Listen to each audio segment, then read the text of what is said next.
This is one of the most weirdly awkward and downright pathetic TV interviews I've ever seen. Basically what happened is this. Earlier this year, a migrant from Afghanistan was jailed for raping a 15-year-old girl in Falkirk, Scotland. Standard. This sparked protests outside the local migrant hotel. Local councillor Claire Mackey-Brown justified the protests, saying the locals were right to be concerned. Then this shit-lib journalist tried to embarrass her by bringing up the case of a local white man who'd been jailed for rape. I think people don't want answers about the local white boy who's done this that you are unaware of. The councillor then said this. Because it's not known. If I don't know about it, how am I supposed to have an opinion on it or be able to ask questions? I don't have an answer to that. I'm trying my hardest to bring community cohesion. I've been overwhelmed with the contacts I've had from people within Falkirk. And, you know, there is a true unrest and it's scary. It's scary as a local resident, somebody who's born and bred here. As a local resident who was born and bred here. What's wrong with that? Literally nothing. But she then proceeded to have a near panic attack, like she dropped the N-word or something. I shouldn't have said that. What? Why not? You literally said nothing wrong. The Sarky journalist then pounced on her, acting as if Mackey-Brown had just said something utterly horrific.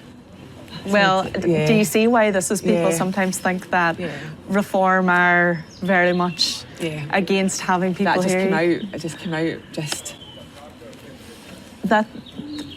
That's unfortunate for you, I guess. But what are you doing, woman? Ultimately, do you see why people who aren't from here, who have maybe made their home here, are annoyed when they hear an elected official say that people are born and bred here?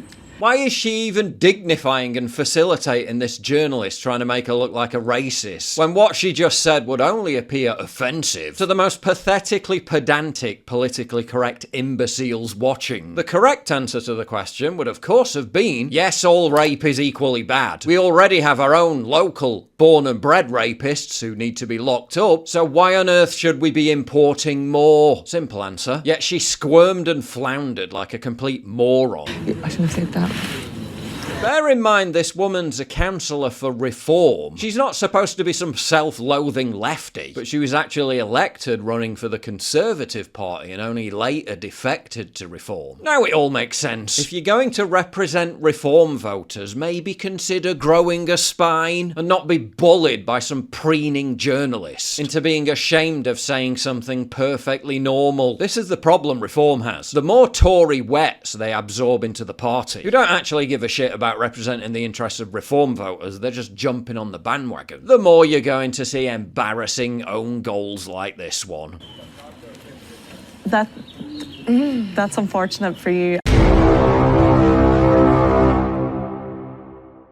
If you value what I do and you want to help support me, please visit pauljosephwatson.locals.com and either pledge a one-time donation or subscribe to join my community, get early access videos, and message me directly. And exclusive live streams coming soon too. Promise. Check out the Locals link down in the description. And don't forget to take a look at the brand new website, modernity.news. That's where you'll find all my content, including exclusive articles. That's modernity.news.